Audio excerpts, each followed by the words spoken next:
It all started 2 years ago. I was on Art Fight. If you don't know, Art Fight is an event where people exchange fan art of each other's OCs. So I met this girl, Kapache. She drew my OC cute art, so I drew one back for her. My only thought back then was, she's really enthusiastic. She came back to commission me art several months later and told me that it was for her VTuber persona. This was one of the commissions I drew for her, and you can tell I did not have the knowledge of Live 2D back then because I animated this frame by frame in Procreate. We don't talk about the pain I went through. So after finishing it, I went to Kappa's stream and to see how she would use it as a loading screen. At that time, I knew VTubers existed and how they worked, but never gotten interested in any, mainly because I just don't watch streams. But for the first time, I made a Twitch account and watched Kappa, a tiny jiggly chibi fairy in a teacup, interact with her viewers and me, and it's like watching a friend play a game.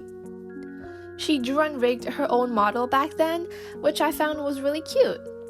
I was side-eyeing some weirder comments in her chat, and I will soon get to find out that that's the norm in the VTuber community.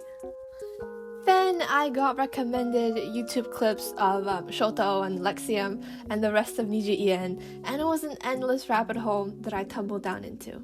That was sneaky of you, YouTube algorithm. I remember first time seeing a Lexium clip, and I was amazed at how good everyone's characters looked, especially Shu's and Mista's. Maybe I was in love with the artist, and I went to stalk their Twitter. But I was so jealous that the VTubers can move and act like super good looking anime characters, so I said I also want to make my characters move even if I'm too shy to stream. So I watched my first Live 2D tutorial, and I was in Kappa's DMs for some Live 2D discussions. For my first model, I drew her on Procreate with a layer limit of like 60. Then I exported the PSD to Photoshop later to separate even more layers and everything. After a week of vigorous learning, this was my very first model, my beloved OC. Look at her go with her badly cropped tassels.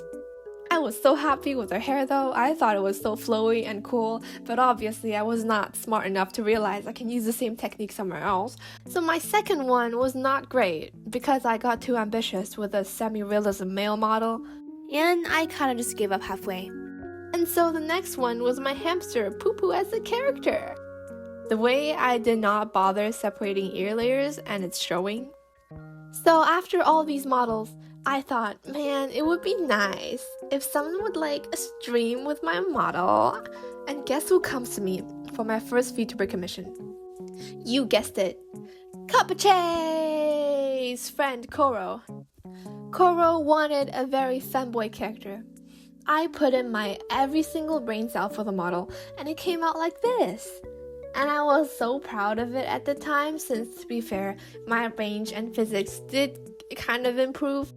And both Koro and Kapache were very, very encouraging and supportive, and they were screaming and praising me, which made me so confident and delulu that I worked my ass off again on my second VTuber commission.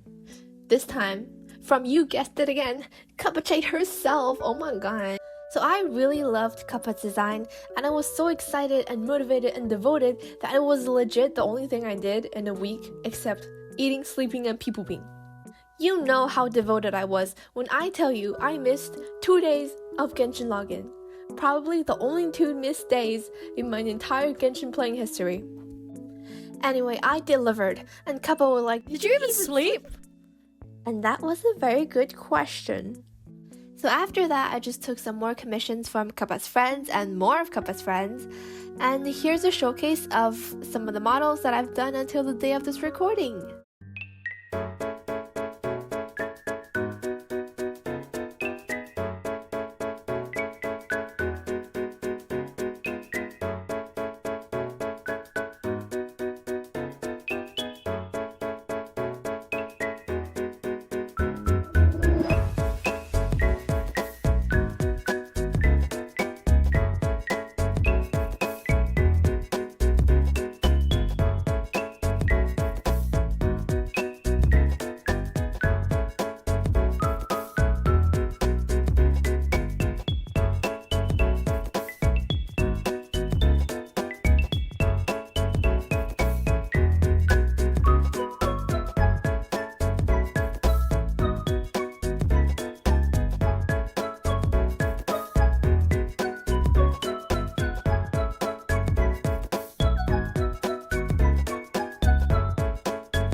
I loved making each model unique and fun, and with each new model, I felt like I was finding better ways to rig and improve my work. After all these dozens of clients I worked on, I figured I finally have enough experience to make my own model. Especially thanks to that biblically accurate angel client, because I figured out how rings and wings work. The more I experiment on my clients, the better my model will be. So all of this thanks to Kappa, and I grant her the title of Best Manager and Promoter. She single-handedly led my V-artist and rigger career and raised my price by 10 times. So once I saved up enough, the first thing I did was to visit Kappa and her lovely family in the UK. I stole her food and robbed her skincare products, and she's actually more like a big sister figure to me. She just gets really excited at art, and I mistook her for a screeching gremlin at first. So now after a year and a half, I decided to make her a new model with my brand new, updated Live 2D skills. And she's debuting with it soon, so please go check it out. I'm only allowed to put a tiny bit of sneak peek, but I busted my bunda for this, okay? So that was my journey in making VTuber models. I am so thankful for all the people who gave me inspiration, and I hope to, also inspire others one day. I was also thinking about making a free tutorial on a complete VTuber model walkthrough, because every time I receive a comment or DM or application, my commissions are full, so I feel so bad, so might as well just teach you how to do it, My goal for this tutorial is to make it short, easy, lazy, simple, but still achieving maximum results. But yeah, thank you for listening. I hope I don't flop.